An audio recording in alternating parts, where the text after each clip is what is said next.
O início do voo livre para mim foi uma escolha que estava muito relacionada com uma busca interior minha. Então, quando apareceu o voo livre, eu falei, é isso que eu quero.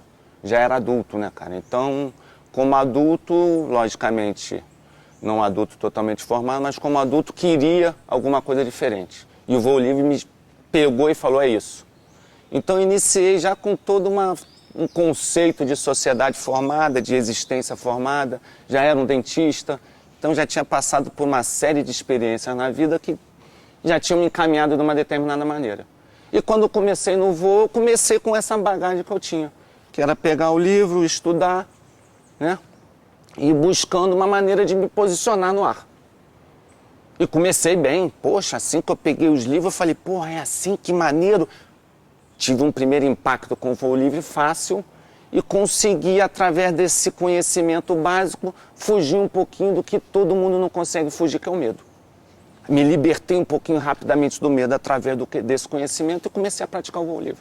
Aí ganhei uns campeonatos de estreante, que me estimulou muito, e continuei estudando, continuei buscando, até que eu empaquei. Empaquei e não saí daquele lugar mais, não conseguia mais aprender nada. Vi as outras pessoas voando e comecei a me questionar por quê. Porra, por que aquele cara voa melhor do que eu? Porra, o cara não estuda, era um Paulinho Platino na vida, nunca tinha estudado, provavelmente tinha feito um segundo grau ali, mal e porcamente, e voava com um esplendor maravilhoso. Sabia tudo sobre asa delta, sabia tudo sobre voo livre. Eu pousava e ele falava, não, Fabinho, você errou. Eu falei, mas como, Paulinho? Porra, eu li lá no livro. Não, cara, não, você fez errado. Aí eu falei, porra, eu tô errado. Não sei voar. Não sei como é que eu tenho que fazer para aprender a voar. Aí comecei a briga interior, né, cara? Que até hoje brigo comigo diretamente por causa disso. Percebi que, porra, quando você aprende quando criança, você não precisa de professor. Você tem uma essência para aprender, que é uma coisa fantástica. Tu chega lá, você olha, vou soltar pipa. Rapidinho você tá soltando pipa. Quando você começa a voar como criança, que nem Paulinho Platino, que nem várias pessoas que se iniciaram como adolescentes, que ainda não tinham colocado conhecimentos, arquivado muitos conhecimentos na cabeça, começa como criança. Então aprende com uma rapidez, com uma facilidade que o adulto não pode compreender. E eu não, eu tinha começado como adulto. Então, para mim, todo mundo que começa como adulto tem suas dificuldades nesse aprendizado do voo livre, né? E o medo é uma dessas passagens que realmente mexe muito com o adulto, né? E não mexe tanto com a criança. Então, uma criança, quando aprende, ela aprende sem medo. E o adulto, quando aprende, aprende com medo. O PP, né, cara? Mas o PP era uma coisa que era um mito, né, cara? E continua sendo um mito até hoje, né, cara? Então, o PP não era uma pessoa muito acessível ao meu patamar, eu não conseguia conversar, mas assistia umas passagens dele que eu falei, esse cara é especial. Só depois de muito tempo que eu vim entender o porquê que o cara era especial. Cenas que me fizeram até chorar. Já tinha, a gente tá, porra, aquela área ali era uma área de pessoas drogadas, né? Muitas pessoas passavam pela praia ali drogada e a sociedade tem mania de rejeitar alguma dessas pessoas, né, cara? Então tinha um cara que até hoje é vivo, que passava por ali, o pessoal sempre debochava. E um dia desses, tava o nego debochando, quando veio o cara, o nego já começou a sacanear o cara, porque o cara realmente tava péssimo, todo drogadão. E nisso o PP já abraçou o cara, já chamou ele pra junto. E aquela capacidade dele tinha de mostrar para as pessoas que o mundo era diferente. Eu falei, epa, peraí, que coisa especial é essa que esse cara tem que eu não tenho? Que eu já tava ali, que nem aquilo que eu te falei, eu já tava ali olhando como todo mundo olhava aquela pessoa e o cara olhou de maneira especial. E isso dali me tocou e eu quis saber o que era aquilo. E mais tarde o PP dando uma entrevista, por que você voa bem? Ele, sentimento, ponto final. Aí eu mais uma vez com a minha pobre cabecinha, eu falei, o quê? Sentimento? Que porra é essa? Hoje em dia, graças a Deus, eu consegui entender o que é isso. Você não aprende, né, cara? Porque você, naquela época, eu estava tão voltado para mim mesmo que eu não conseguia captar a essência da coisa, porque eu não conseguia fazer essa diferenciação. As coisas estavam entrando dentro de mim sem conseguir interpretar o que é bom e o que é ruim, né, cara? Sou aquela pessoa que quer, com avidez, captar a essência de tudo e no final não consegue ver nada. Pega por aqui, pega por ali, pega por lá e tu vai somando. Isso só depois de muito tempo que se concretiza em alguma coisa. Então, hoje em dia, se eu voltar ao tempo, eu acho que eu posso fazer uma análise fria, né? E tentar falar, não, daquele dali eu captei isso, do outro. Mas, na essência, na época, eu não distinguia nada. Eu só queria aprender a voar. Se você aprende quando criança, você coloca muito mais coisa dentro de você do que como adulto. Então, todas essas pessoas que eu vejo que voam muito bem, o Luizinho é outro que começou a voar muito jovem, o Carlinhos começou a voar muito jovem, né? Então, tem essa facilidade de realmente pegar o esporte e ir adiante. Realmente, o instinto, a intuição, para mim, hoje em dia, é o que preponderam no meu voo também. Mas é uma coisa que foi muito mais forçada, eu me forço muito mais a tentar ver esse lado do que uma coisa natural. O meu lado realmente, a minha base é uma base totalmente racional. Eu sou uma pessoa de índole racional. Meu avô sabia fazer contas fantásticas com a cabeça. Minha mãe é uma gênia no que se trata de assuntos de metodologia científica e pedagógica. Meu pai adora números, entendeu? Então eu, como essência, eu sou uma pessoa que sou matemática. E isso, hoje em dia, eu tento deixar um pouquinho de lado para ter o prazer no voo. Eu acho que o negócio é o seguinte, na nossa mente não está nada desconectado como a gente coloca no papel. Então, razão, emoção, intuição, tudo isso é uma coisa só, onde a gente, quando conversa, a gente tende a dividir as coisas. Não existe divisão, não. Nossa, né? A gente se divide por não compreender o todo, né? Então, dentro desse processo de divisão ou não, o que eu percebo é o seguinte, as verdades vão surgindo. Independente de você devorar um livro e saber de cor, isso não é uma verdade para você, porque você não está vivendo. A intuição é justamente você perceber que aquela razão que você leu um tempo atrás, agora te faz sentido. Então, agora você intui uma verdade. Porque você pegou aquilo que você tem dentro de você, pegou alguma coisa que no ar apareceu e, de repente, aquilo dali é a coisa mais lógica para você no mundo. É uma verdade, passa a ser uma coisa normal na sua vida. As pessoas que não conseguem perceber que no momento está a verdade, está a essência da coisa, não conseguem voar bem, não conseguem se libertar, porque vai estar sempre preso ao passado. Eu vejo as pessoas voando, eu vejo que elas não estão ali. Elas pegam as razões que porventura existem na vida dela e tentam aplicar naquele momento. E não é assim que a natureza funciona, bicho. A natureza não é. A gente abstrai, nós humanos inteligentes, conseguimos abstrair passado, presente e futuro. Só que, infelizmente, a gente se prende no passado. Ou anseia um futuro. E esquece que a vida é o presente, né? Então, o teu passado, na verdade, não é uma bússola, é uma tábua de salvação. Quando tu não sabe o que vai fazer, tu pega naquela tábua, se segura e fica. Meu Deus, eu sei que é assim. Até aparecer a bússola. A bússola é o quê? O que é o momento está de dizer, opa, agora apareceu o caminho, agora eu estou intuindo que esse é o caminho. Aí você segue esse caminho. Esse medo que você está sentindo não é um medo natural.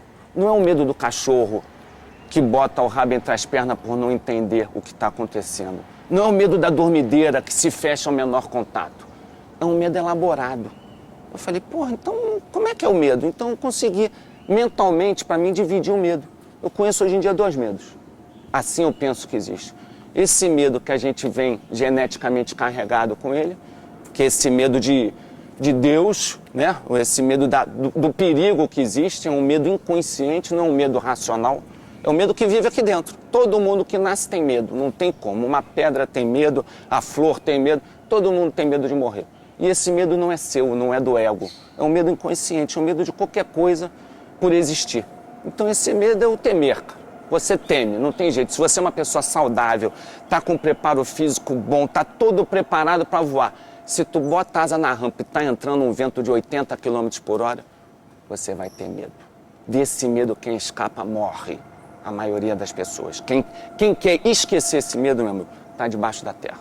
O começo do voo livre é fundamental você compreender esse medo. Esse medo quer que você viva, brother. Ele é um medo que é teu amigo pra caramba. Se tu não saca que esse medo é teu amigo, tu tá correndo um sério risco. Agora, porra, tu aprendeu a voar. Porra, tá que nem eu, já malandro no voo, bota a asa nas costas, tá no meio do campeonato, tá com medo. O vento soprando liso, A condição fácil não é o medo natural. Esse medo é o quê? É o medo do ego que tu constrói. Eu botei asa nas minhas costas, eu vou decolar. Porra, eu tô em quinto no lugar do campeonato. Eu quero ficar em primeiro. Desculpa, fodeu. Tu vai se cagar, por quê? Porque, porra, tua essência tá querendo uma coisa, o ego tá querendo uma coisa que agora te botou em dúvida do que é real e do que não é. Você não tá mais buscando prazer no voo, você tá buscando a vitória. Quando você busca a vitória, quando você busca conquistas pessoais, surge esse medo racional. Esse medo de fracasso, esse medo de pagar mico, esse medo de me recar, esse medo de não ir ao Cristo. Isso é ridículo. Esse é um medo que a gente tem que abortar. E durante uns 5 anos da minha vida eu lutei contra ele e hoje em dia, graças a Deus, ele está, ó, desse tamanhozinho, bem pequenininho. Eu desenvolvi uma coisa que eu chamo de achômetro. Minha vida é um achômetro. Então hoje eu já sabia que estaria assim por causa de ontem. E isso por causa de ontem. E amanhã eu já estou prevendo uma outra coisa que eu já estou inconscientemente trabalhando com isso. Então eu não paro de trabalhar mentalmente. Minha cabeça é um círculo vicioso de pensar e de prever. Então estou sempre trabalhando com previsão. É um sistema que eu achei de dar credibilidade ao que eu vejo. Entendeu? Então eu vou sistematizando mentalmente essa condição. Eu olho hoje, ontem estava assim, não mudou nada, hoje também vai continuar assim. E eu vou construindo esse meu achômetro. Então esse achômetro é pautado em quê? Nos estudos, no que eu sinto, né? E no que eu estou vendo naquele momento. Como é que você faz para encontrar térmicas quando você está voando? Como é que eu faço para encontrar térmica? Eu acho que a coisa mais importante para você encontrar uma térmica é você estar no ar e estar concebendo já um volume térmico. O volume, é o volume. A térmica se faz pelo volume. Eu não procuro uma térmica. Eu procuro aonde a natureza está trocando o ar. É isso que eu busco hoje em dia. Onde é que tem ar ascendente? Independente de ser uma térmica ou 10 térmicas. Entendeu? Então o óleo e a nuvem cúmulos, logicamente, que é o que nos orienta para isso, né? Como é que você distingue uma nuvem boa de uma nuvem ruim? Uma nuvem que tem uma térmica embaixo ainda atuante e uma nuvem que já está morrendo. Você tem uma... Voltou uma coisa que eu não tinha completado, né? Tudo isso está dentro de um ciclo que você constrói, um ciclo que você consegue ler, né? Tá? Volta de novo ao passado, presente e futuro. Quando eu estou numa térmica aqui, eu estou engatado nessa térmica, eu concebo que esse presente está bom, nesse exato momento. A partir desse local que eu estou, eu já construo todo um processo em volta de mim, de onde vão estar as próximas térmicas. Porque eu acredito que a natureza trabalha com padrões, assim como nós humanos. Só que nós humanos, infelizmente, trabalhamos um pouquinho pior e tendemos a botar regras. A natureza elimina as regras e bota padrões.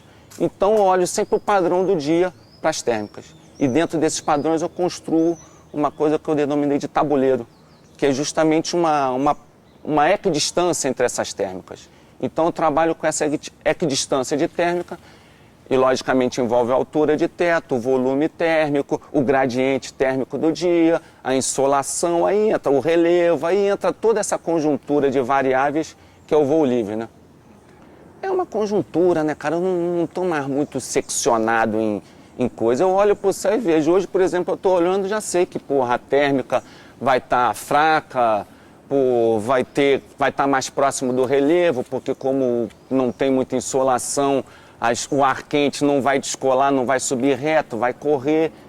É esse achômetro que tu vai somando, toda essa bagagem de conhecimento que tu vai somando e toda hora vai te dizendo uma verdade momentânea. Eu adoro o voo de asas azuis. Para mim é o máximo do voo livre.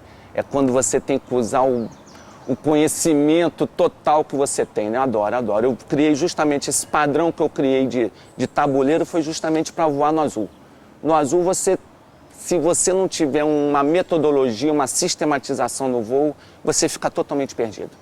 Então, eu criei realmente linhas, né? A gente voa hoje em dia, eu acho que a maioria dos bons pilotos voam através de linhas, e eu criei uma metodologia de cruzar essas linhas sem cair nas descendentes. Eu acho que funciona muito bem isso.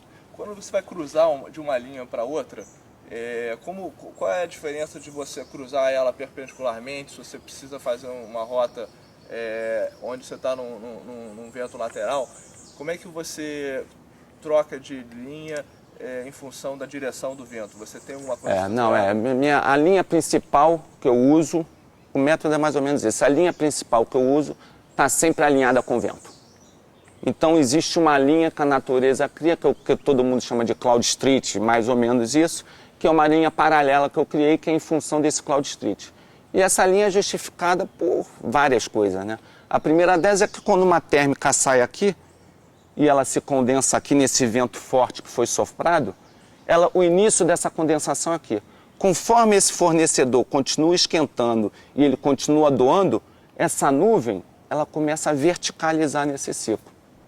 E nessa verticalização desse ciclo, o que vai acontecendo? Se você vê essa nuvem que está viajando no contravento, até às vezes chegar em cima desse fornecedor, que é uma coisa fantástica, mas que é real, que eu já presenciei muitas vezes, e até às vezes consegue ir contra o contravento nesse próprio fornecedor. Por quê? Porque às vezes aqui pode ter um rotor, né? Aqui pode ser um local de rotor, então aqui cria uma convergência, né? Pode ser criada uma convergência.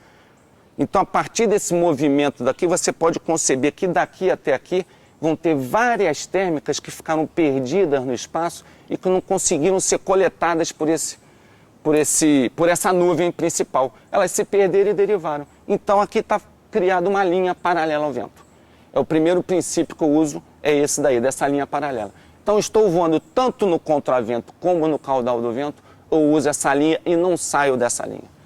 Se você tiver que voar numa rota que é perpendicular às linhas, como é positivo. Que você faz? Então, se eu estou voando numa rota perpendicular à linha, eu tenho que procurar linhas perpendiculares. Como é que eu acho essas linhas perpendiculares? Relevo, lift. O lift é um formador de linha perpendicular. Qualquer relevo que você encontre na direção do vento aqui, se formou uma linha perpendicular.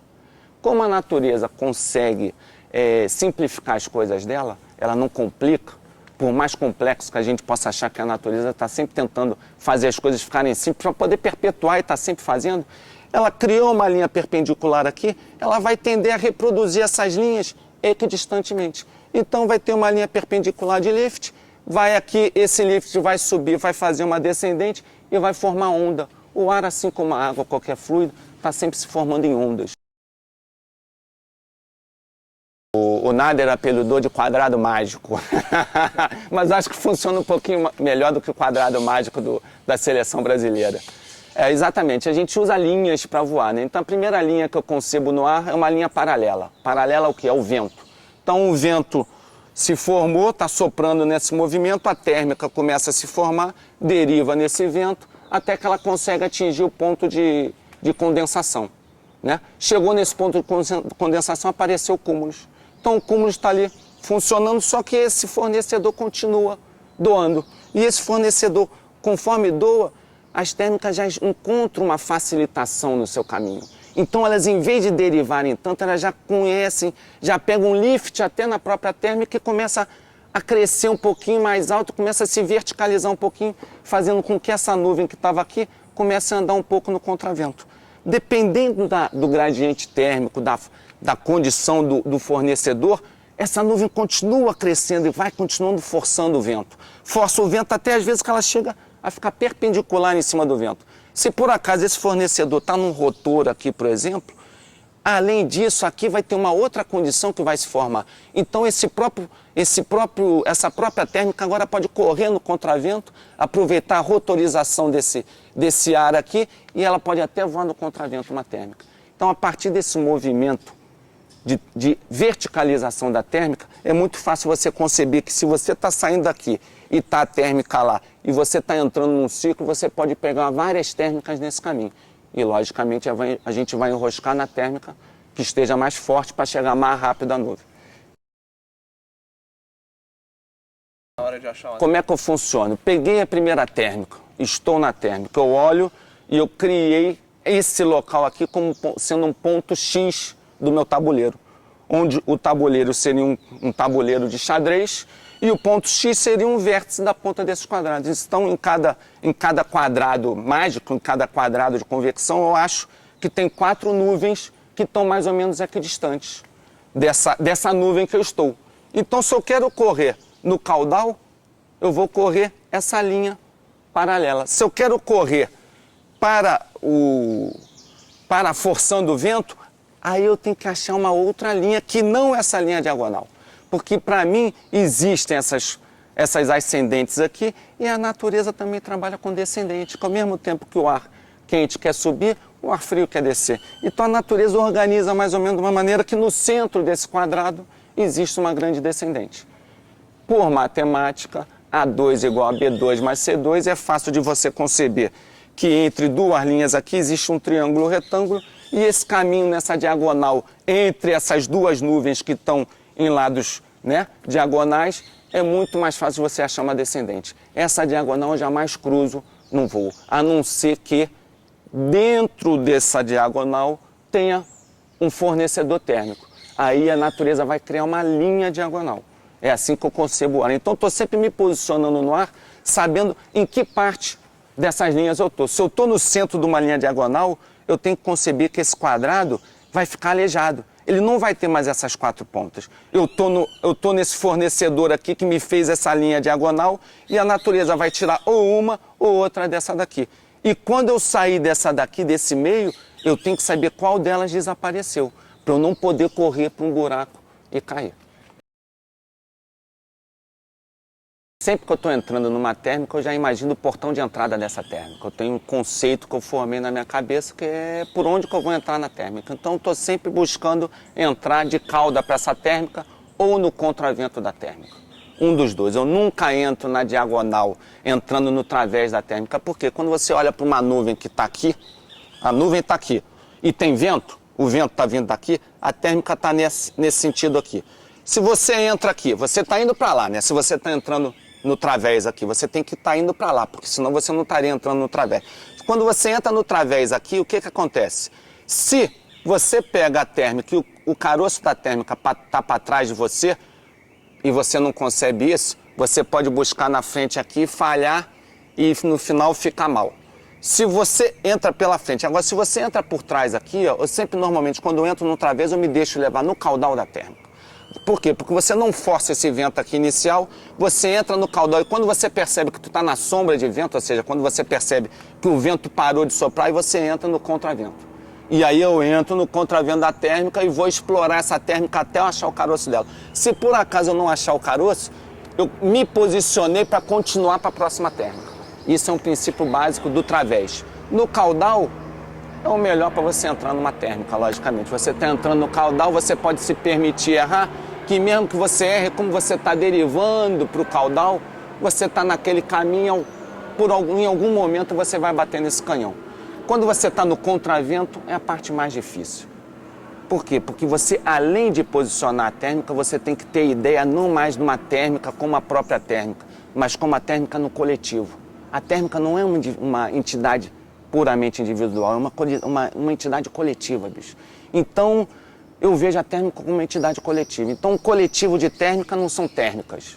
O coletivo de térmica, para mim, eu considero sendo bolsão. O que é um bolsão? É um local onde todas as térmicas estão tentando se juntar para formar uma nuvem. Por que isso? Porque a natureza não interessa ela ficar brigando com o vento, cara. Ela quer trocar o ar. Então, para trocar o ar, tem que se organizar. Então, a partir do momento que você concebe a térmica como o local onde a nuvem está se formando como um bolsão, você concebe que tem térmicas fracas e térmicas fortes nesse bolsão. E você quer achar é o caroço, é a térmica forte. E quando você entra no contravento, se você não achar essa térmica forte, você não vai conseguir chegar na nuvem rápido. Ou não vai chegar na nuvem e vai acabar derivando. Então você tem que ter essa consciência de coletivo. Então você vai entrando, vai balando dentro da térmica, vai reconhecendo até você localizar esse caroço. Nesse caroço aí sim, aí você vai rodar e trabalhar para chegar na nuvem rápido. Passado, sempre o passado. O passado recente, logicamente, do local, né, do próprio voo, e o passado da região. Então, porra, cada região tem sua peculiaridade, tem seu tipo, né? E você vai nesse passado, busca informações nesse passado e joga para o dia de hoje. Então, eu só trabalho com média, logicamente. Todo mundo que voa bem trabalha com média. Ninguém está pensando aqui em parar em térmica de 1 metro por segundo a 2.000 metros de altura, né, bicho? O objetivo, na verdade, é não parar. O meu voo não é um voo parado, é um voo dinâmico, eu não paro em térmica. A térmica, o canhão que me pega, e aí sim, aí eu sou obrigado a parar. Eu não fico voando pensando, eu vou parar ali, não. Eu fico pensando, eu vou voar e vou continuar. Eu não vou parar nunca. Eu vou chegar, só vou parar quando o canhão me pegar. Quando você se permite fazer isso, aí sim seu voo acelera. Porque agora você não está mais querendo parar, você está querendo andar. Você só para quando você acha o caroço do negócio. Logicamente que você tem que negociar isso aí com a altura, né? Com a sua altitude, com a sua altura, para você poder não parar no chão e não posar, né? Cada dia uma maneira, cada térmica uma fórmula, não tem fórmula mágica, meu amigo. O que eu mais aprendi sobre térmica foi com o Paulinho Platino. Estola tudo. Então, meu amigo, eu estolo tudo, contanto que você conheça a sua asa, e o estolar tem a ver com o quê? Com a sua inclinação na asa. Então eu estou sempre negociando isso. E tem que trabalhar o quê? O menor afundamento em curva da asa. Isso é fundamental. Se você não conhecer com precisão o menor afundamento em curva da sua asa, se você não desenvolver essa técnica, infelizmente, você não vai voar bem. Você não vai saber enroscar. Você tem que reconhecer esse menor afundamento para em dias críticos, em dias lentos, você trabalhar com isso. E saber até negociar um stall dentro da térmica. Várias vezes eu estou estolado, eu não tenho comando na minha asa na térmica, minha asa está boba, porque eu sei que a condição está me permitindo. Se a condição é fraca, eu estou aqui, entrei na térmica, eu rodo, a térmica vai acabar, eu não vou continuar reto não, meu amigo. Eu estolo, deixo a asa estolada, essa ponta daqui de dentro, que é a ponta que estola mais rápido, eu boto dentro do miolo e faço a curva quase estolada. Eu tiro o peso dela todo para lá e essa ponta de asa está totalmente boba, não está voando. Ela está torta, chata, empurrada, mas isso me dá o quê? Uma permissão de eu poder rodar e voltar para onde eu quero sem sair da térmica. O grande pulo do gato para a térmica pequena é você não sair dela. Se você conseguir botar sempre a ponta interna da sua asa estolada dentro dessa térmica, você está completando curva. E completar a curva sem cair é uma coisa fundamental para você ser bom piloto. E em térmica forte não, aí você já não está mais preocupado em estolar a asa, você não quer mais pegar esses filigramas de subir 0,1, 0,2 a mais, porque a térmica é muito forte. Aí você tem que aprender a marcar o miolo dela mesmo. E como é que eu marco o miolo de uma térmica muito forte? Eu me permito não ficar muito no caroço. Eu me permito sair um pouquinho do caroço quando eu estou voando sozinho, logicamente. A maioria das vezes eu voo sozinho. Quando você está voando em coletivo, eu empurro tudo a asa e largo minha asa. Não quero saber. Estou ali, estou dentro da térmica, estou com ela empurrada. E quando a asa sair da térmica, ela vai sair uma hora, às vezes nem sempre ela fica sozinha, porque a térmica é muito dinâmica, ela vai cair. Não tem problema, eu sei onde é que a térmica está de volta, que eu estou vendo os outros, e volto para ela. Agora, quando eu estou sozinho, não é isso que eu faço. O que eu faço? Eu não sei marcar, eu não posso ficar só... Eu uso muito o track log do GPS, né? Quando eu estou voando sozinho. Mas mesmo assim, eu não me permito perder a térmica muito. Então, o que eu faço? Eu marco pela beira. Eu me deixo sair um pouquinho para o bordo mais externo desse miolo e começo a marcar ele ali com o mínimo de comando possível. Certo. Mas é notoriamente um risco você voar muito dentro numa térmica muito forte. Até que limite você se permite estolar numa térmica muito forte? Aí que tá, você parece que está estolado, mas não está. O que as pessoas não entendem é que em curva, a asa... se você está em curva e está bancando, você está jogando, você pode empurrar muito mais a asa do que fosse em reto. Isso as pessoas não visualizam. As pessoas acham que por a asa estar aqui e já está estolada, em curva você não pode passar disso. Não. Em curva tu pode botar a asa lá na frente, contanto que você tenha isso. Uma asa inclinada, meu amigo, não capota. Então você tá entrando na térmica, você está empurrando a asa, a térmica é forte e você está inclinando. Não tem perigo nenhum. O máximo que pode acontecer é a asa dar um mergulhozinho aqui, ó, se essa ponta estolar. Mas esse mergulho vai ser uma rodada chata, rápida, e você recupera na curva, não tem perigo. Logicamente que tem um limite, mas isso é uma coisa que cada asa é uma asa. Você não vai pegar uma asa desregulada e vai fazer isso. Tem que pegar uma asa que seja, né, que você acredite nela. O que eu faço é voar no menor afundamento da asa e parar a asa no contravento, num local bem liso, e ver o que vai acontecer com a asa. Vou parando a asa, vou parando a asa, vou parando a asa, até ela chegar em pré-stall. Nesse pré-stall começa a sentir a asa tá equilibrada, tá. Então sempre trabalho assim com a asa nova. Sinto o pré-stall e depois vou começando a imprimir velocidade e vejo também o comportamento da asa em velocidade. Hoje em dia, com a geometria variável, mexendo também nos recuperadores, a asa muda muito, né? Muda da água para o vinho, uma asa totalmente frouxa hoje em dia, ela tem uma grande pressão de barra. Você caçou muito, a asa muda totalmente. Então trabalhar a marcha é fundamental na térmica também, em qualquer condição. Como é que eu funciono? Peguei a primeira térmica, estou na térmica, eu olho e eu criei esse local aqui como sendo um ponto X do meu tabuleiro, onde o tabuleiro seria um tabuleiro de xadrez e o ponto X seria um vértice da ponta desses quadrados. Então, em cada quadrado mágico, em cada quadrado de convecção, eu acho que tem 4 nuvens que estão mais ou menos equidistantes dessa nuvem que eu estou. Então, se eu quero correr no caudal, eu vou correr essa linha paralela. Se eu quero correr para a forção do vento, aí eu tenho que achar uma outra linha que não essa linha diagonal. Porque para mim existem essas ascendentes aqui e a natureza também trabalha com descendente. Que ao mesmo tempo que o ar quente quer subir, o ar frio quer descer. Então a natureza organiza mais ou menos de uma maneira que no centro desse quadrado existe uma grande descendente. Por matemática, A2 igual a B2 mais C2, é fácil de você conceber que entre duas linhas aqui existe um triângulo retângulo e esse caminho nessa diagonal entre essas duas nuvens que estão em lados, né, diagonais, é muito mais fácil você achar uma descendente. Essa diagonal eu jamais cruzo num voo, a não ser que dentro dessa diagonal tenha um fornecedor térmico. Aí a natureza vai criar uma linha diagonal.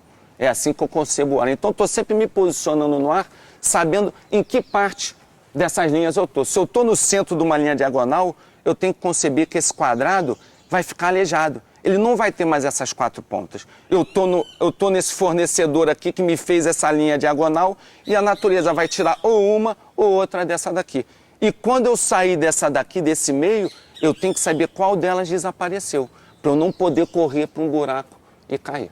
Então, eventualmente você corre a favor do vento, depois faz um bordo contra o vento para poder chegar nesse Isso, sempre na cruz, sempre cruzando o quadrado. Se você pegar aqui 4 quadrados, eu vou ter aqui essa linha que é de cauda para o vento e essa que é forçada no vento. Então, se eu quero ir para lá, eu não vou fazer isso. Eu vou vir para cá, se a condição estiver boa, até achar uma linha perpendicular aqui. E mesmo que eu não ache uma linha perpendicular, se aqui tem essa linha de nuvem, paralelamente a ela vai formar outras linhas de nuvem.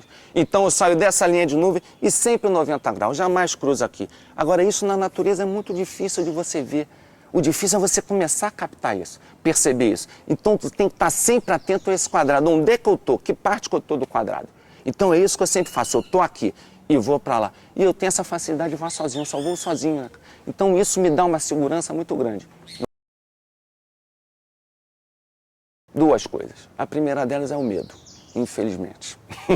Partir do campeonato australiano, que eu vi uma pessoa morrer na minha frente batendo, eu fiquei com medo. Até hoje eu não consegui me libertar disso. E aceito, porque é uma coisa que vive na minha vida e não tem como a gente negociar, a gente tem que ser feliz, né? Eu não vou ficar me arriscando todo dia, viver o medo. Porra, só posso muito bem viver a alegria e a felicidade. Isso é o primeiro passo. E a outra que eu não estou ali no campeonato para ganhar dos outros. Eu estou ali para desenvolver meu voo livre. Então eu sempre olho o campeonato como uma maneira de desenvolver meu voo. Eu nunca chego no campeonato, eu vou ganhar esse campeonato. Não, não, não. Eu vou ali para o campeonato e falo, eu vou ganhar essa prova. Como é que eu vou ganhar essa prova? Eu vou ganhar, não é com os outros, é sozinho. É ali que eu quero ganhar no conhecimento. E você ganhar no conhecimento voando sozinho é muito difícil. Que todo mundo sabe, entra na razão, que por você voar no pelotão é muito mais fácil. Então, quando eu escolho o meu caminho e fujo do pelotão, eu estou querendo ganhar, não é de um, é de todo mundo. Isso é muito difícil. Todo mundo normalmente ganha de você. Então, eu escolho justamente um desafio na minha vida. É como, porra, é um lazer. É um lazer que eu tenho. Eu sou um coroa, já tenho 40 e poucos anos, 46 anos. Então, não estou mais ali com necessidade de autoafirmação. Eu quero entender o esporte para poder realmente perpetuar esse conhecimento e dar uma somazinha, eu acho, para o futuro do esporte. Se você está querendo chegar em primeiro lugar no campeonato, não tem técnica melhor, meu amigo. Marcar sempre. A técnica, eu quando quis entrar de novo no campeonato mundial lá, quando foi agora em Brasília, eu não joguei para ganhar, eu joguei para empatar, meu amigo. Quando você joga para empatar, você tem muito mais chance de sair vitorioso no voo livre. Por quê? Porque agora você não está se colocando à mercê da sua necessidade, você está coletivamente trabalhando. Você sabe o caminho, sabe que o caminho tem que ser aquele, mas você espera todo mundo fazer o caminho. Se você está com o pelotão da frente, você vai junto com o pelotão da frente. Se uma parte do pelotão caiu, você começou a ficar sozinho, você continua marcando. Marca até não ter mais ninguém. Quando não tiver mais ninguém, você está na frente. Isso é a melhor maneira de se voar. E se não tiver na frente, vão ter 2, 3 ou 4. Mas isso é para quando você quer realmente ter um resultado numérico. Não é o meu caso, eu não vou para resultado numérico. Eu vou, volto a falar, vou para realmente me desafiar, me divertir. Eu sou um dos que sempre estou ficando pelo caminho, porque eu não tenho paciência, né? Para você voar campeonato, bicho, você tem que ter um conjunto, né? E dentro desse conjunto, uma delas é preparo físico. A outra é ter saco de voar em condição fraca. Eu gosto de condição forte. Eu gosto de voar, botar na nuvem, sair correndo, dar imprimir velocidade no voo. E no campeonato desse de dia fraco, normalmente não é isso que acontece. Você tem que ter paciência e trabalhar, porque você não sabe onde é que está a térmica. O negócio está imprevisível, por isso que está fraco. Se está fraco e previsível, não tem problema. Você faz o seu ciclo e está tudo bem. Agora, quando está imprevisível, a natureza ainda não definiu o que está para acontecer, aí não tem jeito, meu amigo. Tem que voar em grupo e se você for perdigueiro, provavelmente você vai sair perdedor. Então tem uma técnica para você usar. Você tem que reconhecer o vento, você tem que saber onde é que está a direção que você vai, isso daí você tem que pré-conceber antes da decolagem. Você pode ver que a maioria dos pilotos bons estão no mesmo lugar. Ali é o bom de ficar. O resto não entendeu que aquilo dali era o bom. Eu posso vir por aqui e chegar ali. O outro vem por aqui e chega ali. O outro, todos os pilotos, cada um vai pegar a sua técnica, mas no final todos eles vão parar no local, que é o melhor local para você sair na largada. Sempre antes de decolar eu falo, eu vou para aquele local. Não me interessa com quem nem como. Eu sei que eu vou estar ali e junto comigo vai ter gente. Se não tiver e eu tiver, sinal que eu estou melhor do que os outros. A minha primeira brincadeira é sempre essa. Eu sempre olho, é ali que eu tenho que ficar. E é ali sempre que eu estou. Posso até posar antes, mas eu me esforcei para estar ali. A brincadeira é essa.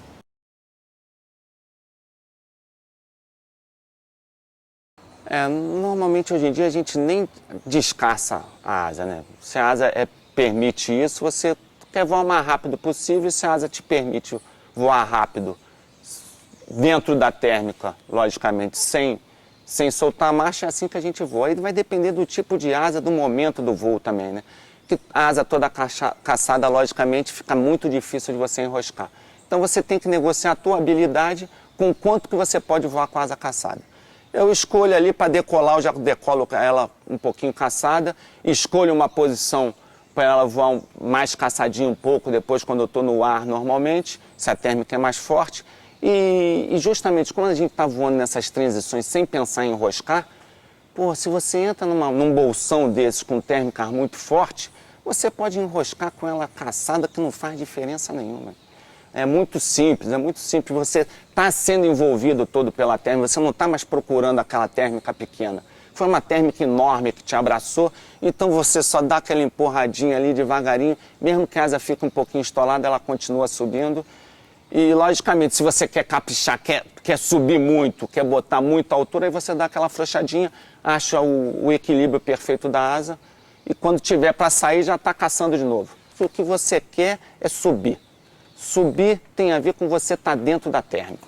Então você tem que achar a fórmula para subir rápido. Cada um tem uma fórmula.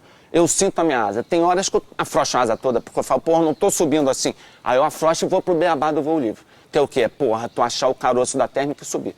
Mas se eu me permito, se a asa está me permitindo voar sem ter que afrouxar, eu não afrouxo a asa. Agora, esse negócio, asa muito rígida, fica às vezes difícil de você botar aquele carocinho de 8, 9 que te passa. Nessas horas tu tem que estar atento. Então tu tem que dar aquela soltadinha para poder encaixar nesse carocinho. Porque é muito rápido e a inclinação da asa às vezes precisa ser muito. E aí a asa caçada fica ruim da ponta interna sustentar. A térmica está sempre se relacionando com a ponta interna. Tem que pensar sempre nessa ponta de dentro aqui sustentando. E uma asa muito caçada não te permite isso. Entendi. Você usa algum equipamento eletrônico para voar? Ou você prefere voar sem variômetro? Presta atenção, se você quer competir, você tem que usar tudo que a tecnologia te permite para você chegar em primeiro lugar. Então eu tenho todo o conhecimento de toda essa tecnologia, já usei muito Macred, tudo isso é fundamental para você ter, mas hoje em dia eu não uso. Hoje em dia eu uso um variômetro no meu ouvido e mais nada. Entendeu? Quando eu estou em campeonato eu uso GPS, esse 76S que auxilia muito, te dá muitas informações, entendeu? Mas para quem quer chegar em primeiro, meu amigo, tem que estar com a teoria de Macred em dia, tem que estar ali buscando a perfeição em todos os aspectos. A matemática é coisa que não permite nuance, brother. O que tem são pilotos que não estão conhecendo a teoria do Macred, então é preciso estudo. Porra, não tem, amigo. Ou você voa Macred, ou você não voa Macred. Se você começar a se basear no seu emocional para voar, você não vai voar Macred. Porra, eu tô com medo de pousar, mamãe me ajuda. Aí teu voo tá uma merda, bicho. Porra, o Macred é matemática, meu amigo, não tem. O ponteirinho de fala o quanto que a média da térmica te deu, tá ali. A média hoje é 5 metros por segundo. Na hora de fazer a transição, você tem que botar no teu Macred 5 metros por segundo, porque a outra térmica tá lá 5 metros por segundo. Não tem. Quem tirar 5 metros por segundo, meu amigo, vai chegar na próxima térmica, vai pegar e vai ganhar a prova. Não tem caô. Não tem, a não ser que a condição não esteja confiável. Ou você não tenha confiança.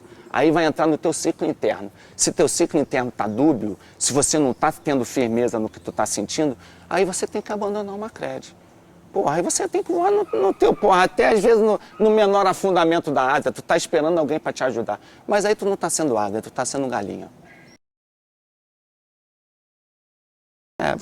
Bom, o começo tá todo mundo no topo, né, meu amigo? Tu tá no topo com todo mundo. A partir dali você começa a trabalhar teu voo, né? Então, logicamente, primeiro você tem que entender a condição. Tem condição que a térmica bomba abaixo. Tem condição que a térmica bomba no meio. Tem condição que a térmica bomba alto. Então, primeira coisa é você entender o que está acontecendo no ar. Se o gradiente térmico, porra, tá de uma maneira tal que no final você tem uma inversão na camada superior da atmosfera, como acontece muito em Brasília, você forma aquelas nuvens em bolacha. Aquelas nuvenzinhas em bolacha não sobem, meu amigo. Aquilo dali tem uma inversão ali em cima que freou a térmica. Então você tem que mais uma vez estar no momento e estar lendo o que está acontecendo. E a outra coisa é você querer correr. Então quando você vai numa transição, você está saindo para uma térmica, você não acha a térmica dos seus sonhos, se você parar ali, meu amigo, o bando vai te comer todinho. E não é assim que eu gosto de brincar. Eu gosto de brincar de jogar mesmo com a brincadeira. Eu estou brincando, eu não estou, né? Eu não estou competindo para chegar em primeiro. Então eu vou buscar o meu canhão. E só paro quando achar o meu canhão. Se eu errar, é problema meu, eu errei. Aí às vezes eu paro lá que nem o otário lá no chão. Tenho que pegar até aquela térmica de 1 metro por segundo, quando eu tinha desprezado uma de 2, mas queria pegar de 5. É aquele negócio, por isso que eu não defino nada, né, cara? Porque é o contexto que te leva à vitória, né? Então, se você não tiver com atitude de voar coletivamente, de colar e de marcar num campeonato, você não vai a lugar nenhum, meu amigo. Não, só se você realmente for o melhor do mundo, como é um Manfred da vida, que está muito superior, né? Naquele momento, por exemplo, que eu já assisti ele várias vezes, aí ele consegue sair e ninguém pegar. Mas se não for assim, é só voando junto, meu amigo. Tu tá colado ali, tu sabe que tu tem que fazer uma coisa, mas você não vai fazer porque tá todo mundo fazendo. Vai fazer junto. Então o que você faz? Você espera o time fazer. Se eles errarem, aí você faz o seu caminho. Mas normalmente quem está voando ali junto com você sabe o que está fazendo. Lógico que tem um ou outro que não sabe. Estão ali porque enroscam bem. Mas não é assim. A regra geral é que quem está ali sabe voar. Não tem muita mágica no voo livre, não é? Porque a atitude da pessoa é certa, o conhecimento dela é certo, e a asa do cara é boa, o conjunto dele é bom. Entendeu? Então você tem que aceitar isso para você ser vencedor. E é por isso que, infelizmente, eu não sou. Não, tem pessoas que são inseguras. Eu falo que são as galinhas do voo. Amigo, não tem jeito. São inseguras e só conseguem voar com os outros, repetindo o que os outros fazem e se repetindo, o que é o pior. E tem outras que são águias. Pô, tu vê pilotos aí que sabem a hora de dar o pulo do gato. Entendeu? Então, quando o piloto é galinha, ele não vai saber fazer um cross-country sozinho, não vai saber bater um recorde. Não tem jeito. Por quê? Porque ele depende dos outros. Quando o piloto se propõe a praticar com exaustão e compreender o ar e consegue voar sozinho, então ele está apto a voar com os outros também, se a condição emocional dele permitir. Estou sempre relaxado, estou sempre assoviando, cantando, me divertindo, agradecendo a Deus. Não tem esse negócio de estar nervoso, não. Tá nervoso, tu não está voando bem, bicho. Tem uma coisa que eu aprendi na biologia que chama propriocepção, que é um conhecimento que o teu organismo tem muscular, uma memória muscular que você tem, e que se você não usar isso para o seu bem, você está perdido. E essa propriocepção precisa de um organismo saudável. Se você está nervoso, a memória muscular que você vai ter do voo é de tensão. O voo vai ser uma coisa ruim, vai ser nervosa, vai ser chata. O cara às vezes ganha uma prova e está lá, trim. Não, o meu negócio é lazer. Então, com minha própria percepção, que pô, estou relaxado aqui, meu músculo sabe o que vai fazer, meu braço sabe estou lá na hora certa, meus olhos reconhecem o que tem que reconhecer, meu frio, minha pele sente o que tem que sentir, entendeu? E eu deixo justamente tudo isso trabalhar por mim. Só tem um fator fundamental para mim no pouso, que é o vento. Então, sempre coisa fundamental para mim, qual é o vento que está soprando? O vento que está soprando, quando eu estou buscando um pouso no cross-country, em competição, em qualquer coisa, o vento é esse, eu procuro uma linha nesse vento que eu possa colocar minha asa e posar. Segura, acabou. O resto, meu amigo, chega na hora e faz. O relevo modifica um pouco a corrente, né? Então, se tem algum relevo que está dificultando fluir esse vento, eu imagino como é que esse vento está fluindo. Só isso, o resto não... Se tiver biru, tá ótimo. Se tiver árvore, por exemplo, árvore, as folhas da árvore, se tiver muito vento, é só você olhar o dorso, onde a árvore está mostrando o dorso, que você, logicamente, as folhas em dorso são aquelas partes mais claras da árvore, que você já sabe que o vento está vindo desse lado, com as bananeiras, os coqueiros, os pássaros, né, cara? Pássaro parado contra o vento, né? Isso tudo, logicamente, é informação.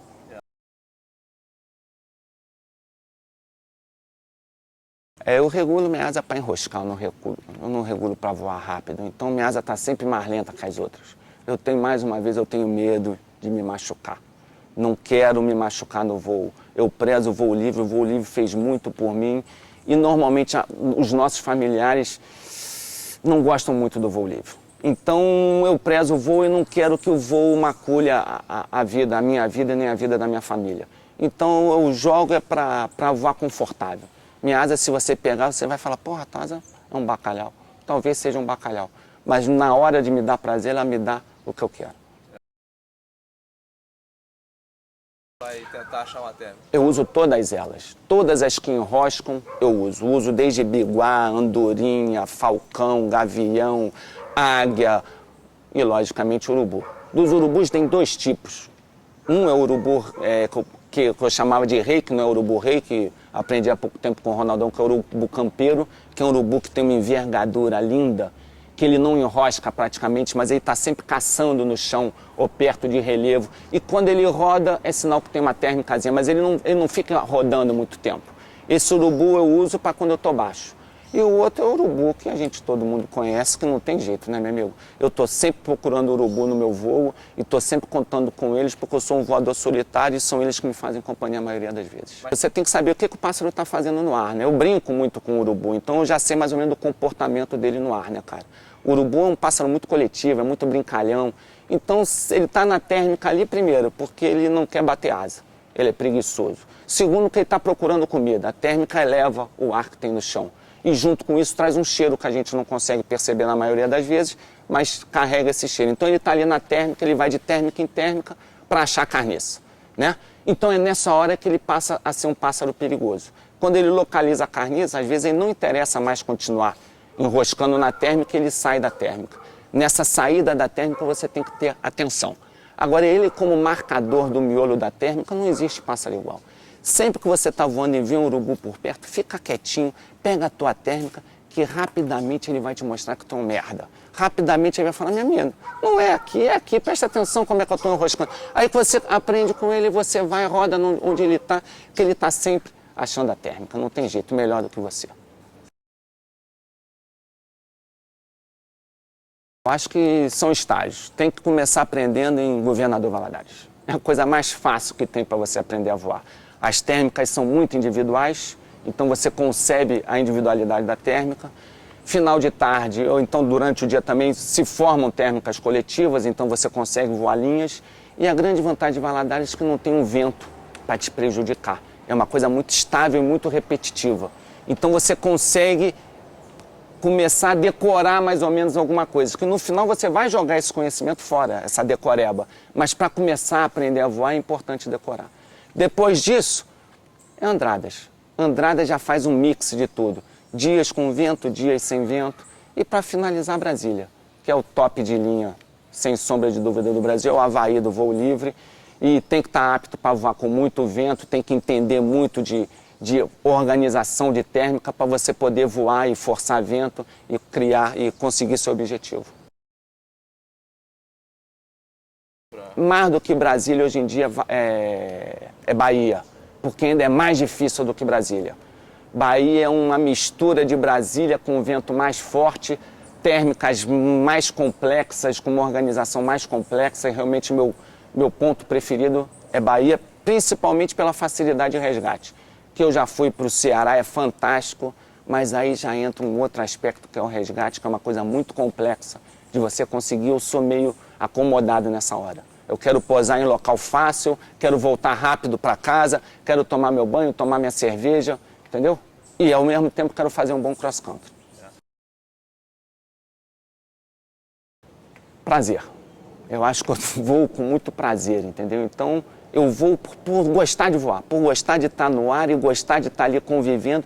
E outra coisa que eu gosto muito é de descobrir. Eu sou uma pessoa que em tudo que eu faço eu quero descobrir um pouquinho mais. Então essa pesquisa eu acho que me faz entender um pouquinho mais o ar. Eu acho que realmente eu compreendo hoje em dia muito do que o ar está me dizendo.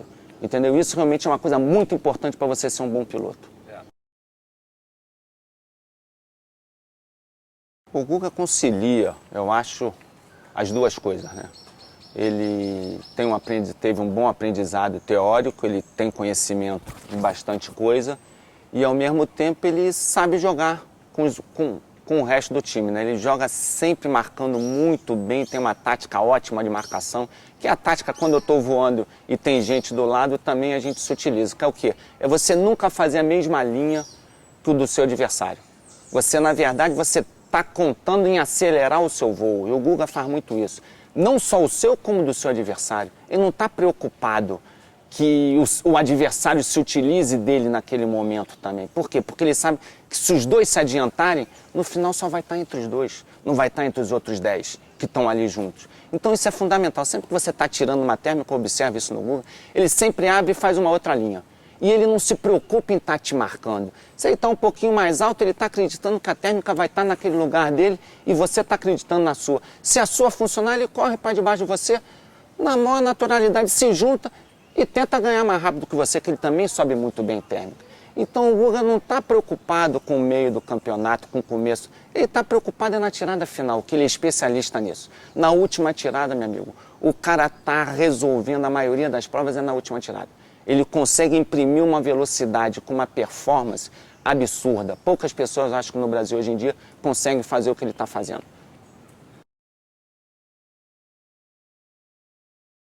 O cara nasceu voando, né, brother? Porra, então é difícil tu competir com uma pessoa que tem um negócio dentro do sangue dela. Todo o organismo dela tá no ar, não tá em terra. Entendeu? Então fica difícil, cara. O cara já sabe o que tem que fazer e é malandro, né, cara? O cara sabe que tem que marcar, como que vai marcar. Ele também é outro que não está preocupado com o começo, com o meio da prova. Ele sabe que vai chegar no final ali, ele sabe onde é que vai pegar o canhão também, que ele sabe, e ele vai dar o pulo do gato e vai pegar. E nem não se preocupa no começo, não, ele vai junto. Vamos ir e não pensa nessa hora. A grande dificuldade da maioria dos pilotos é que ele está sempre querendo achar uma solução mágica. E quando você voa para ser o melhor do dia, o melhor da... Você não está procurando isso no começo da prova. Você não gasta tua energia, teus ATPs no começo da prova. Você está ali no time, cara. No final da prova, que você vai fazer aquilo dali. E isso ele também sabe fazer. Teve um voo que me deu uma lição fantástica. Foi um voo do campeonato mundial que teve agora em Brasília. Terceiro dia do campeonato, eu acho. Eu escolhi decolar no último start, todo mundo foi na frente e ficou eu, Betinho e Manfred Rumor para trás e mais uns dois. E aí, quando a gente chegou ali em Brasilinha, que a gente deu uma largada, tava todo mundo embolado. E apareceu um tuiuiu que eu falei, é lá naquele pássaro, um pássaro que eu olhei para aquele pássaro, nunca tinha visto um pássaro voando, todo mundo meio perdido, eu não parei, continuei. Peguei um canhão maravilhoso, botei na estratosfera. Nesse dia eu cheguei em terceiro lugar. E esse terceiro lugar foi a coisa mais cara que eu tive na vida. Porque além de ter outros probleminhas ali, eu não concebi que eu tinha ganho esse terceiro lugar. Foi o tuiuiu que tinha dado de presente para mim. Eu achei que tinha sido eu que tivesse conquistado. E depois que eu passei por aquela experiência, eu entendi isso, meu amigo. Porra, meu voo melhorou, porque agora eu sei que não depende só de mim. Se eu quiser ser bom no voo livre, eu tenho que contar tanto com os meus amigos, quanto com a sorte quanto com a providência divina.